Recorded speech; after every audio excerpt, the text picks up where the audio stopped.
Hi guys, we're going to learn how to twine with the wax linen and the hemp that you have in your plastic baggie. But I wanted to show you this. This is paper core and some cotton string, a variegated dyed string. There are two flat pieces here that are joined together and then they start working in the round.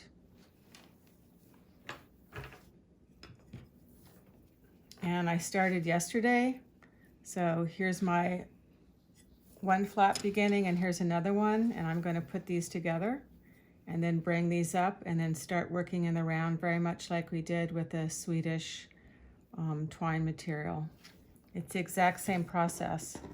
So I have 6 pieces of hemp that are cut the same size, and we're going to locate the very beginning or the middle of the hemp rather.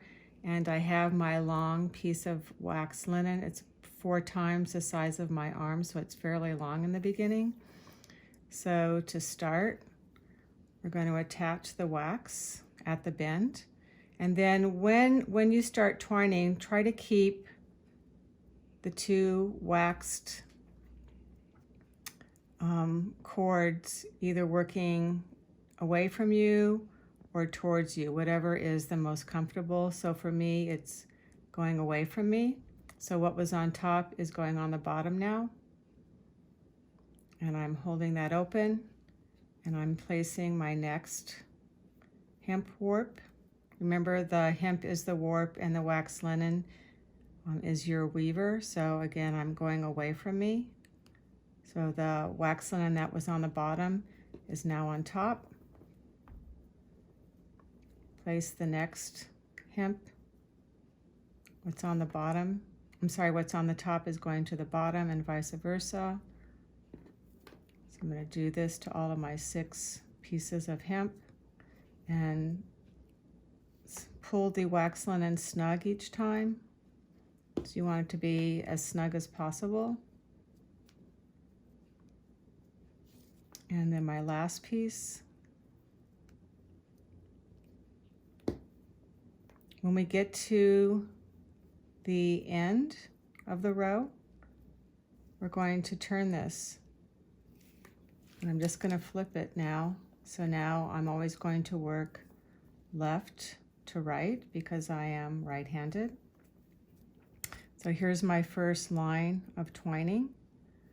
And then when we get to the end, we're going to start over again. So what's on the top is going to go around that hemp warp and come up. And then what was on the bottom is going to cross over to the top. And now we're going to go across again. So what's on the top is going to go on the bottom. And I'm going to pull that snugly down. Again, so this is on the top. I'm going to come to the bottom. So I'm taking the wax linen that's on top and bringing it to the next hemp warp around to the bottom.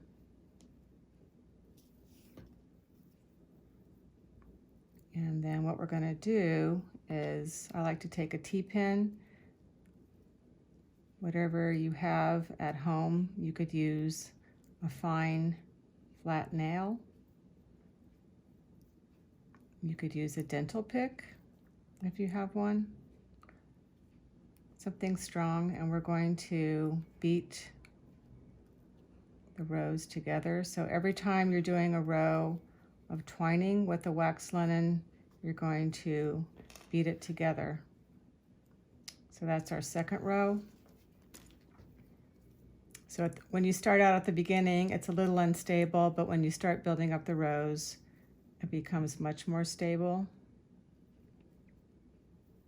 And now we're going to go back again. So look at my 2 wax linen cords. The one on the top is going to go around on the bottom.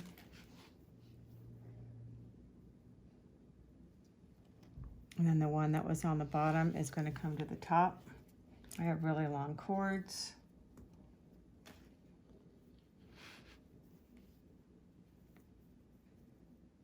And you can see that at the very beginning, my first row is down here, so I'm working on the top of the first row and line, and then I'm going to beat all of these down again in place. You can rearrange the hemp warp later so all of the cords are aligned in the center.